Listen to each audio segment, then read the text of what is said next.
Okay, so welcome back to another video on this channel, and in this video we are going to be going through my team of the season for the 2020-21 campaign, which of course is due to end in about 7 or 8 weeks time. It's getting to that period in the season now where, I've seen a lot of people making their team of the seasons for this season. That's exactly what I'm going to be doing in this video, and maybe a few controversial selections and a few controversial exclusions, but overall we'll get straight into it now, starting off of course with the goalkeeper, the man in between the sticks, and for me it's only one man here, and I think it has to be Emiliano Martinez of Aston Villa. Maybe you could argue Edouard Mendy or even maybe someone like Ederson, but at the end of the day I've gone with Martinez for Aston Villa. I think he's had an absolutely sensational season between the sticks for Aston Villa. First of all, he's I think third in the overall clean sheets record for Aston Villa this season, which is pretty impressive considering the fact that of course by all means Aston Villa might have even been relegated last season and maybe wouldn't even have been in the league this season. So to be third in the clean sheets ranking I think is very, very impressive. Also, he has the second best saves percentage ratio in the league behind Ederson, even with the fact he's made double the amount of saves as Ederson, which is really, really impressive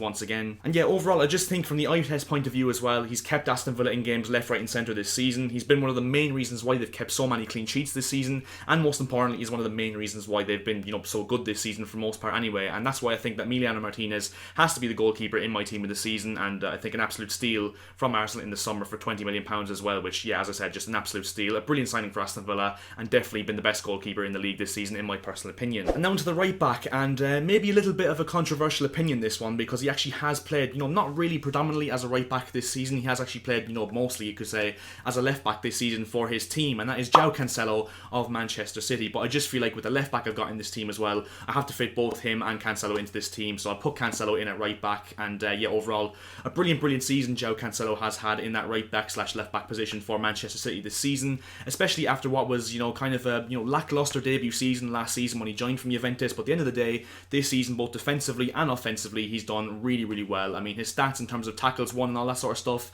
in the defensive positions has been top notch for City, and also going forward as well he's done really, really well in terms of distributing the ball to the likes of De Bruyne, Gondwan, Jesus and all those creative players in that Manchester City attack. And overall I think Cancelo definitely has to be a player in this team of the season, simply because of the fact I think he's had a really good season for Manchester City. So yeah, João Cancelo in at right back. And the first centre back I've gone for is yet another Manchester City defender. I think it goes without saying that there's going to be a lot of City defenders in this team of the season, simply because of how good they've been this season defensively. But Reuben Diaz I think is a shoo-in. I think he probably has to be one of the top 3 first names on this team sheet in terms of a team of the season this season.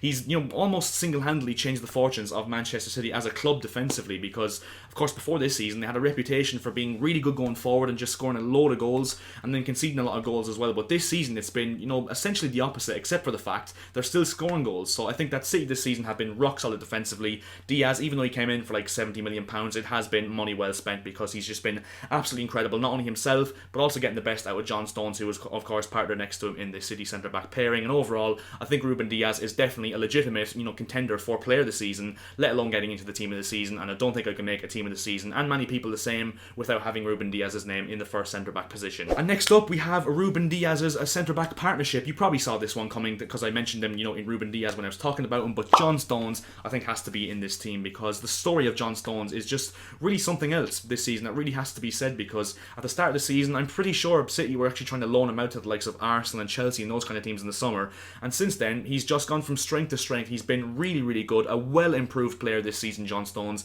And as I said, Reuben Diaz has definitely helped make him a better player this season. We all knew that John Stones was a really good footballer when he's on the ball from centre back, but he did have that mistake in him, and this season he seems to really have just got those mistakes out of his game. He's doing really, really well this season for Manchester City, and one of the main reasons again why City have been so consistent defensively. I just think that with all the good things City have done defensively, I think John Stones has been pivotal to that. He's scored a few goals as well, and overall I think that John Stones has to partner Reuben Diaz as the 2 City centre backs, as well as the 2 centre backs in this team of the season. And now onto the left back. Of course I did mention him when I was talking to Cancelo. I just had to put this left back in the team simply because of just how consistently good he has been this season. Once again, like John Stones, the story as well, Luke Shaw, the comeback story of Luke Shaw has just been absolutely phenomenal. And even as a Chelsea fan I can solely admit that, and I'm not going to lie, if I was making this video halfway through the season I probably would have put Ben Chilwell in, simply because for the first half of the season I don't think there was many better left backs in Europe than Ben Chilwell. But the season of course is over 38 games, and I think that Luke Shaw definitely deserves to be in there simply because of how consistent he's been going forward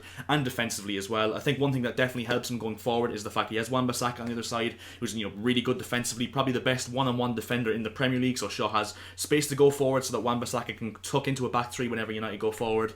And yep, Luke Shaw this season going forward in particular has been really, really good in terms of his output, in terms of pressuring, players in the attack for the other teams, assists and even goal contributions in general, and basically just his creativity going forward, as well as his defensive work as well, which can't be underestimated. I think Luke Shaw definitely deserves to be in left back in this team, and that does complete my back four, if not back five if you count the goalkeeper. So yeah, Luke Shaw is my left back in the team of the season for this season. And next up we move into the three-man midfield, starting off with the man sitting in front of the back four, the holding midfielder in this team. Maybe a bit of a controversial one. I've gone for West Ham midfielder, but it is not the man you were thinking, because I know a lot of you are thinking Thomas Souček, but I've gone for Declan Rice, and what a season, what a player Declan Rice is in general. And to be honest, I think there's a bit of a stigma attached to Declan Rice's name, that he's this, natural English, just Brexit holding midfielder that you can just tackle and do nothing else. But Declan Rice is a complete holding midfielder if you'll ever see one. I mean, this season he's well and truly, he's top of the list in terms of successful dribbles completed. I mean, he's top of the list in terms of that. On the ball, he's as good as anyone in midfield. His passing stats are really, really good, and overall he's having an absolutely magnificent season for West Ham, and one of the main reasons why West Ham have exceeded expectations by a country mile. They're currently in a legitimate top four race, which is mental to say in April at this stage of the season. But overall, I think Declan Rice has to be in this team in this season. And first of all, as well, an honourable mention to another midfielder who I think has been ridiculously good and maybe hard done by to lose out in this defensive midfield position, Pierre-Emerick Berg for Spurs, who once again in terms of tackling stats is well and truly up there, good on the ball, aggressive, tenacious player. But overall, I think that Declan Rice has to be in this team simply because of how good he is. And the next midfielder I've gone for is another Manchester City player, and I don't think this is a surprise whatsoever because of the season he's had. He's won 2 Player of the Month awards so far this season, and that is the German midfielder Ilkay Gondwan, formerly of Borussia Dortmund. What a season that Gondwan has had. Really, really good season. 12 goals to his name as well, only one of those being penalties, so it just goes to show how brilliant he's been this season. And one thing I definitely think a lot of people have noted this season about Gondwan that I've said for years now is how good he is in terms of invading space in the right place at the right time, getting into positions in the box to score goals, and his overall he's just a really intelligent footballer, and I really do like Gondwan, and it's finally good to see him getting the credit he deserves. But yeah, what a season he's had, not only because of the goals and the overall contribution of him, but one thing I really like about Gondwan this season is when the likes of De Bruyne, Aguero and those kind of players have been injured for a bit, Gondwan has been the man that stepped up and delivered for City on a weekly basis, and I think for that reason alone he has to be in this team of the season. Another one of those players that's in for a player of the season contention, and yeah, I think Ilkay Gondwan has to be one of the first names in this team sheet if you are going by a team of the season for this season. And the final midfielder, and I know as it says by the title, and it's not clickbait, Kevin De Bruyne has not made his way into my team of the season, and I'm not gonna lie, I can't forgive myself for it. I really, really can't, because De Bruyne, a world-class midfielder, in my opinion the best midfielder in the world for the last 2 or 3 years overall, but I've had to go with Bruno Fernandes. Yes, I know, a controversial take, but I think Fernandes has carried Manchester United, not just this season, but since he's joined. And I know it's only a team of the season for this season, but even still, he's carried United to second place this season, and I can firmly tell you right now, if United did not have Fernandes this season, they would not be, with a sniff of top 4, in my personal opinion anyway. He's got 16 goals, and even still 8 of those have not been penalties, so he's still got 8 goals to his name barring penalties, and he's got also 11 assists as well. So in terms of numbers as well, he's doing really, really well, and overall his contribution to this Manchester United team is, of course, as everyone knows, absolutely ridiculous. I just don't think I can make this video without having Bruno Fernandes in my midfield, and yeah, that does complete the 3-man midfield of Declan Rice, Ilkay Gondwan, and of course not Kevin De Bruyne but Bruno Fernandes. And now onto the attacking trio. We're going to start off with the left wing, and for me another one that's just absolutely stonewall in this team of the season, and that is Aston Villa's Jack Grealish. Now, even though he's injured at the moment and has been for a few weeks, I think that actually does me a solid in actually justifying whether Jack Grealish actually gets into this team or not, and why I do think he gets into this team, because I think we've seen since Grealish has been injured how much Villa have struggled in terms of an attacking sense, in terms of creativity and just scoring goals and setting up goals in general. Jack Grealish is an absolutely phenomenal footballer, and even as an Irish fan I really love watching him as a player. He's got 6 goals and 10 assists this season, but that's not even the most impressive thing about his stats this season. In terms of chances created and all that sort of stuff, he's well and truly in the top 3 in nearly every single stat related to chances created. He's just been so good this season.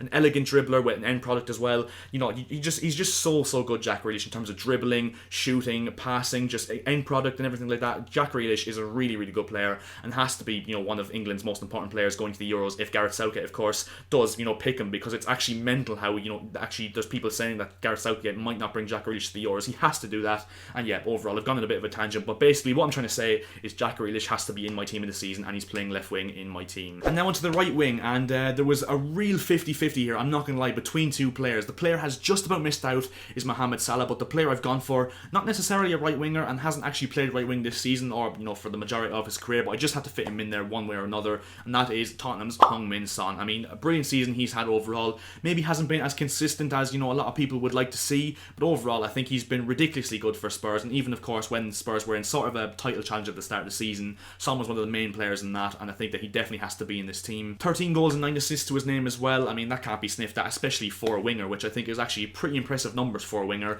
Son's a really good dribbler, he's pacey, he's got a really good finish on him, his end product is absolutely phenomenal, and he almost plays like a striker when he's, you know, on the wing, because his finishing is just so good, his positional awareness is so good, and yet overall I feel like Son has to be in this team simply because of how good he's been for Spurs this season. And now on to the final player in this team, of course, completing this team with the striker in this team. An Englishman once again, in my personal opinion, has to be the player of the season, and yeah, it's Harry Kane. I mean, 19 goals and 13 assists to his name. I mean, he's top of the goal scoring charts and the assist charts. It's just absolutely unbelievable, Kane's numbers, and even still, he's been a massive, massive player for Spurs this season, and I can firmly tell you right now, like Fernandes, I think Spurs without Kane, even though they have Son, I think Spurs without Kane, probably a mid-table team this season. I'm not going to lie, because Harry Kane has carried Spurs on his back alongside Son. He's been ridiculously good, and even though he does take penalties, it's still, you know, 19 goals this season, and 13 assists, because of course he's completely remodeled his game to a certain extent this season, where he's getting into more positions to set up goals as well as score goals himself. Overall, a complete striker, has to go down as one of the best strikers in Premier League history, especially if he keeps going the way he's going. And overall, Harry Kane for me, the player of the season, simply because of what he's done for Spurs this season. And in my personal opinion, I don't think you can make this team in the season without having Harry Kane, and actually, you know, have your sanity not be tested by everyone else. But yeah, basically, Harry Kane to complete this team of the season for me. And yes, so that will bring us to the end of this video. As you can see on your screen right now, that is the team of the season I have gone for in this team. So I've gone for Emiliano Martinez in goal, a back four of João Cancelo, Reuben Diaz, John Stones and Luke Shaw, a midfield of Declan Rice, Ilkay Gondwan and Bruno Fernandes, and of course a front three of Jack Grealish, heung-min Son and Harry Kane. What a team that's been. 11 players who have had a magnificent season for their respective clubs this season, and yeah, overall, if you want to go and leave your team of the seasons down in the comment section below, please feel free to do so, because I'm very interested to see if you guys agree or disagree with any selections I've gone for in this team. And basically leave a like on the video as well, it'd be massively appreciated. It means absolutely more than you guys could ever imagine, leaving a like on the video. Also make sure to subscribe to the channel as well. We are closing in now on 1.6k subscribers, which would just be ridiculously good to hit. And yeah, I'll see you guys in my next video. Thanks very much for watching, and see ya.